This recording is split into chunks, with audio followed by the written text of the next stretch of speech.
अवधूत चिंतन श्री गुरुदेव दत्त श्री स्वामी समर्थ। तुम्हाला कधी असं वाटलंय का तुम्ही अक्कलकोटकडे ओढले जाताय? हा फक्त योगायोग नाही, स्वामी समर्थांचं बोलाव नाही। स्वामी समर्थ म्हणतात, भिवू नकोस, मी तुझ्या पाठीशी आहे। स्वामींची कृपा मिळवायची असेल तर फक्त नाव घेणं पुरेसे नाही, त्यांची मनापासून सेवा करावी लागते।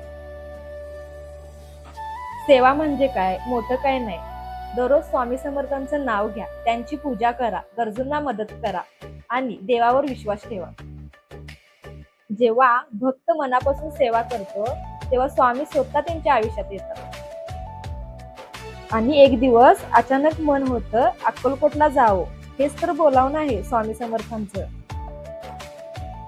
अक्कलकोट हे फक्त एक ठिकाण नाही, तेथे आजही स्वामी समर्थांची उपस्थिती जाणवते। स्वामी समर्थ ज्यांना बोलवतात तेच तेथे जातात, बाकी काही प्रयत्न केले तर काहीच होत नाही। म्हणून तुम्हाला जर इच्छा झाली असेल तर उशीर करू नका, स्वामी समर्थांची सेवा करा आणि दर्शनाला नक्की जा। हा व्हिडिओ आवडला असेल तर व्हिडिओला लाईक करा। तुम्ही स्वामी समर्थांची भक्त असाल तर कमेंटमध्ये श्री स्वामी समर्थ लिहा, व्हिडिओला शेअर करा आणि चॅनलला सबस्क्राईब करायला विसरू नका। श्री स्वामी समर्थ।